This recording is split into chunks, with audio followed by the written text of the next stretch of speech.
Thanks for joining me for another episode of 177 Nations of Tasmania. And in this episode, I'm talking to Nicolas. And I hope to find out from him how someone born in Palestine ends up in the South American nation of Chile and now in Tasmania. But I'll let Nicolas introduce himself and tell you all about it. I was born in Bijale, Palestine in 1988. It's a small town, 5,000 people. It's mostly Christians there, and it's a very, very nice place, very calm, everyone knows each other, and it's amazing actually. But yeah, we had to move for political, security. How old were you then when you left? 2 years and 1 month when we left. Okay. Yeah. So I guess you don't remember much about.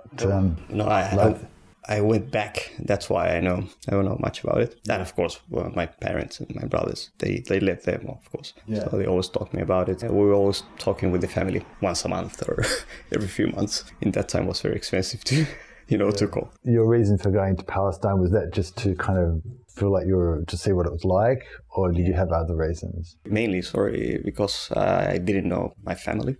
Basically, I didn't know them, besides talking on the phone or web chat. So yeah, it was a very nice thing to meet uncles and my cousins there, to see the house I grew up the first years. So it was a very nice thing. That's one of the main reasons, actually. So was it quite an emotional experience to sort of go there? Of course, yeah. It was a very emotional thing in the beginning, yeah. Yeah. Because you were there for 9 months. Yes.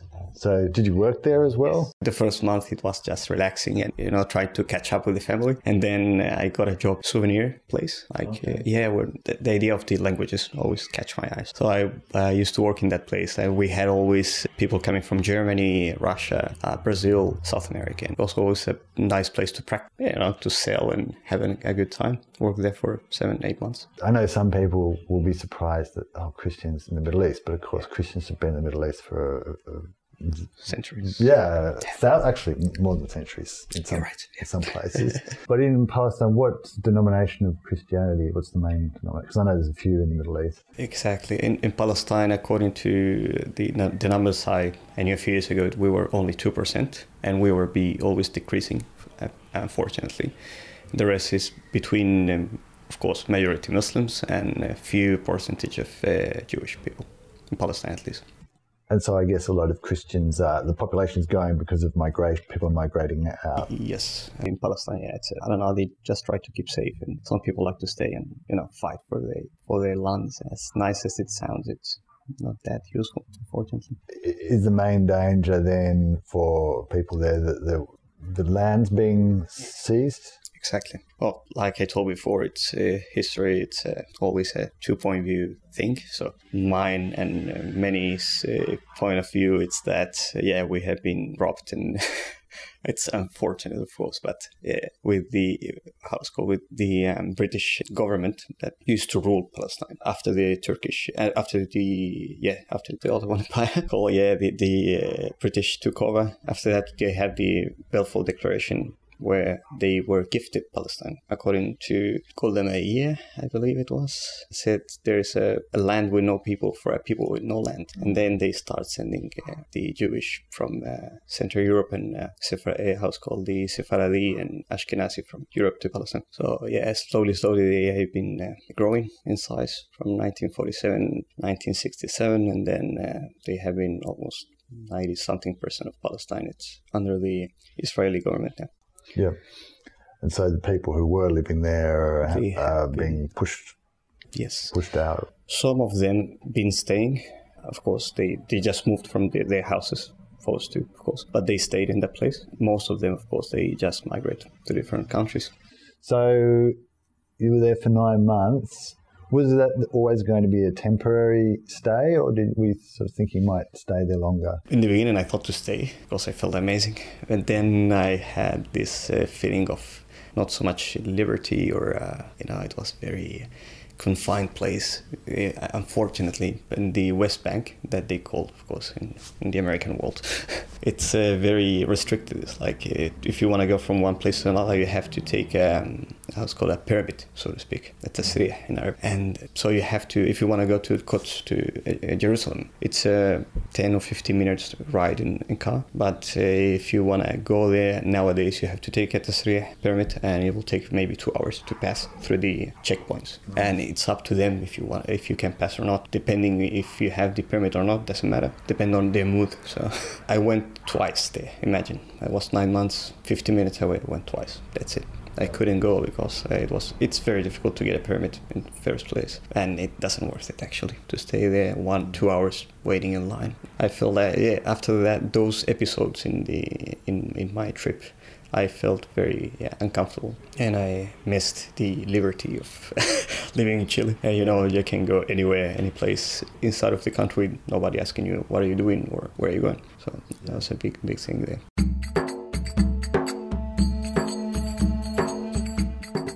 Why Chile? Why did your family move to Chile in particular? Well, my family in particular, because of my family side, my parent family side, my father, he has family there. So they already, have everything established, the homes and jobs and stuff like that. So it's easier to get to. And besides that is the weather, the agricultural side of the things, like fruit and veg is the same. You get the same spices. It's very, very useful for us, like you feel at home, easier. Yeah, that's why. And what's the general attitude to the whole Palestine-Israel issue in Chile? Are they sympathetic? Chileans are very sympathetic, so to speak, with Palestinians, especially. So they support the cause, like Palestine must be free and stuff. They go always to the protests and marches, and they're very, very supportive in that manner. But they understand our point of view, like I told you, because they hear our part of the story. And you have people, of course, they hear the other part of the story. But in Chile, mainly, you have a very big support for the Palestinian conflict. I mean, the Palestinians in the conflict. Yeah, I guess that's an important reason for choosing a place, isn't it? That you feel you can adapt relatively comfortably in your environment. But you mentioned that there was already something of a history between Palestine and Chile. There was a big migration in 1920-something, the beginnings, even before, but a big migration in 1920s. Mostly because of that, people were migrating there because of the weather and how fertile the earth was, so to speak. Mm-hmm. Then you just keep contacting the family, come here, it's nice, it's good, and that's how it went, slowly. Tell me about where did you grow up then in Chile, and what was it like? We moved to the capital, to Santiago. Mm-hmm.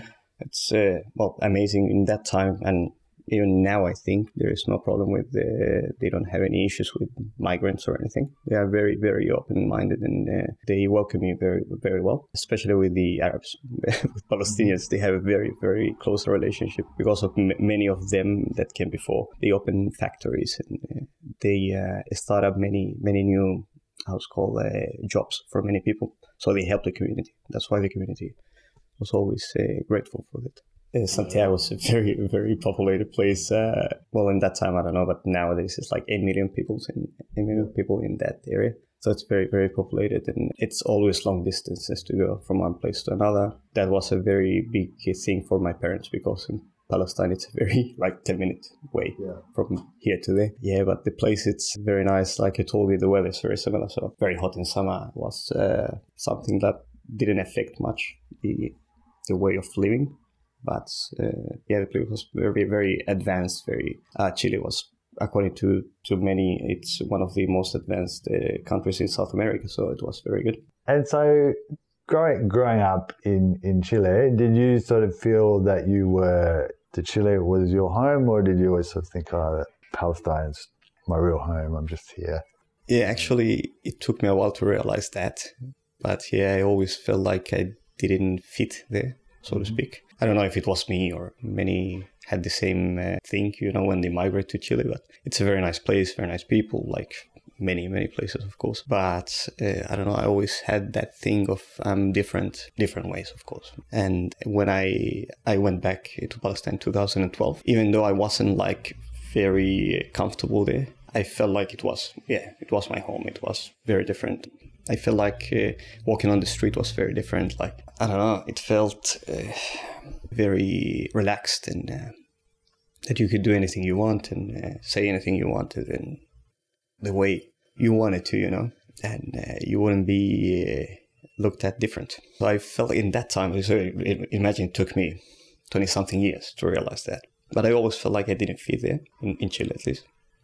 So I always wanted to migrate to another place. I took my chance and went to Norway the same year, 2012. Stayed there for a few months. I tried many things. Didn't get any paperwork, so to speak. Mm-hmm. Yeah. So then I decided to go to Palestine.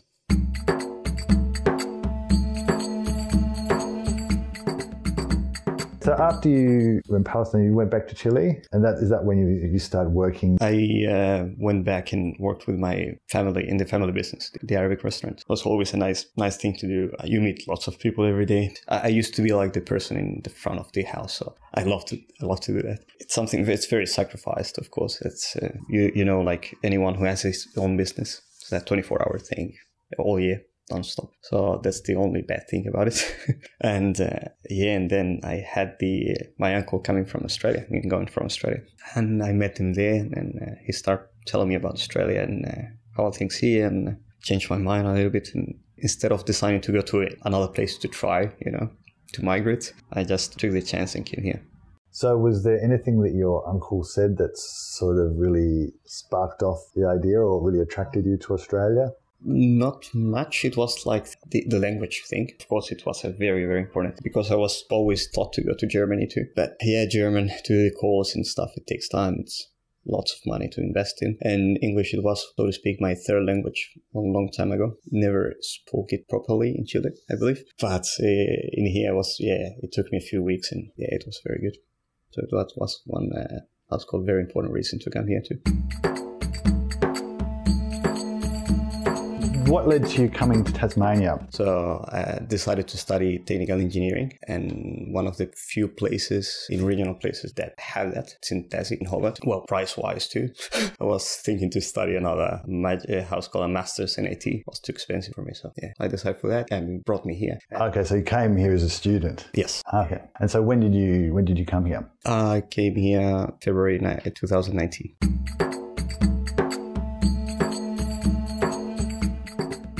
You mentioned you were in Australia before you came to Tasmania? Yes, I moved to Melbourne 2017, the beginning of 2017. I stayed there for a year and a half. Then I had to work in the Northern Territory in Queensland. After that, went back to Melbourne. Then I decided to do the study thing, and just came here. And why did you choose Australia in particular? I have family, uncles and cousins, of course, so yeah, it's one of the big reasons, you know, easier to adapt. And what did you know about Tasmania before you came here, apart from the university? Actually, nothing. I was very ignorant about it. So yeah, it's very, very nice to learn about the place itself, the history that had. I saw a movie, very interesting one, called The Nightingale. I don't know if you saw it. It was filmed here. I was in it. All right. Yeah, nice. Convicts. Wow. Really? Yeah. Chain gang. I can see. And what have you found to be some of in trying to settle down in Australia? What have been some of the bigger challenges that you've found? Getting a job, very hard. I respect a lot, and I will encourage anyone to do the same as they do in here. They always put in front the Australian first, in front of the other person, like to get a job, and that's very good. But yeah, it was very hard. Yeah. for the same reason. Even though if you have the experience, you have done the same thing for years, or you are very good at it, they will always put the other person in front of you. So that makes it, it took me 7 months to get a job here. Yeah, I heard many people saying the same. So nowadays I work in Aldenmark, structural engineer technician. So yeah, it's amazing work. I mean, very nice place to work. It's very relaxed, and you always you feel like you have done a good thing. You feel accomplished in the place. So how did you get the job then? Did your tutor recommend you, or did you? Yes, he recommended me, and they were looking for like at least 3-4 people in different areas, of course, in the company. Yeah, they want to like invest in me, because when you start working that kind of companies, they have their way. So if you learn from scratch their way, you always do it that way, and it's the best for them, I believe. What advice then would you offer to people who are fairly new about maybe finding work in Tasmania, apart from that it's difficult? True, yeah. No, it's just to keep trying. Go every week, every 2 weeks to the same place even. Doesn't matter. Just keep pushing CVs in every place you find in the beginning. Doesn't matter what you do. It's something, you know. So, yeah, just keep trying. Doesn't matter. You will get it someday, and I don't know. That's how it starts. It's very difficult, but... And did you do any other jobs before that, like just to fill in to temporary jobs? The first job I got, it was in Blair Office Furniture in Argyle Street. I used to work there like doing, well, anything actually, everything in the company.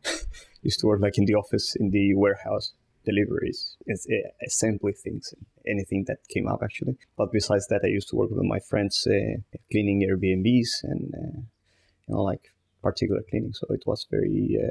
I don't know, you don't do those stuff in Latin America. Normally, you don't do it. You don't think you're going to do it like for a living. I believe many have told you that, but yeah, it's very big step, and you mature a lot. You start seeing things with different eyes. You don't have that perception of, oh, this job is that kind of people do it, or this other one, or only this one do it. You just lose that. That's what I love actually about the culture in Australia. Overall, they don't have this difference between people of different kind of I don't know, labors, and that's amazing, really. Yeah. Okay. So you sort of changed your perspective a little bit from that experience. Yes. I mean, you always have maybe everyone has that, your parents telling you no job is, no job is bad, or there's always something to do, blah, blah. But you don't take it like as in here, as in Australia. It's like, really, no job is, it's no problem, you can do anything. Nobody will tell you anything. Nobody will judge you. In Chile and maybe in all Latin America, it's like, yeah, people are very judgmental in that manner. They are very, I don't know, they talk about you if you do some sort of things, and I don't know, you have a different social status maybe. You always have to study something. You have to do, I don't know, many people nowadays do masters, PhDs, blah, blah, and they apply for any jobs anyway. So it's just the status thing, I have done this, I have studied this. It's very important for the Latin American culture, I believe. In here, it's, well, good for you, keep doing it. And I was like, good on you. That's it. Yeah. It's like, I don't know, it's nice, it's refreshing for us.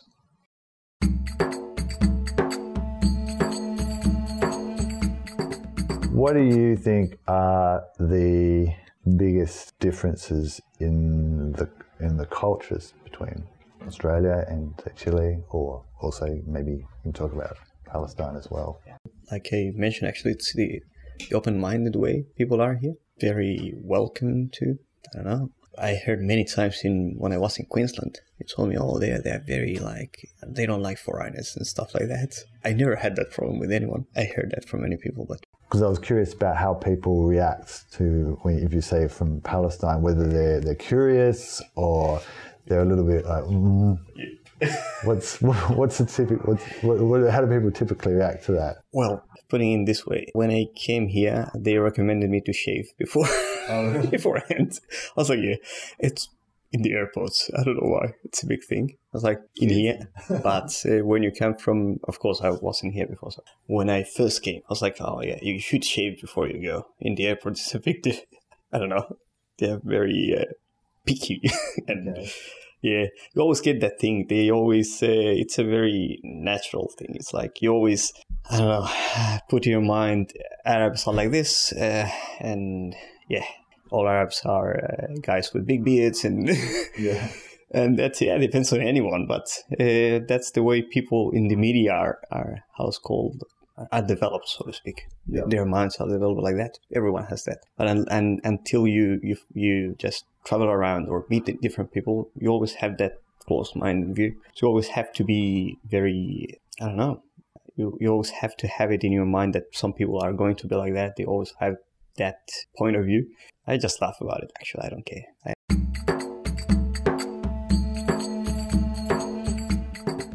So what's then your favourite thing about living in Tasmania?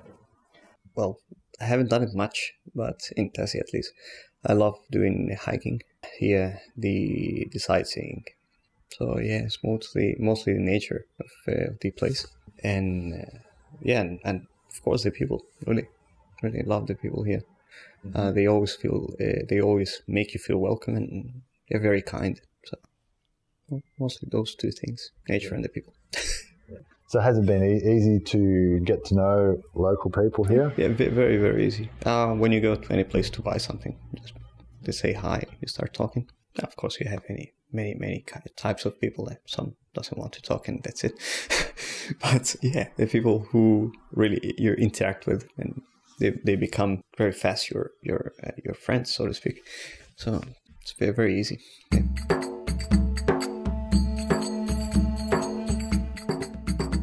Is there anything you think that you didn't learn from your research, which you only discovered when you came here? Yeah.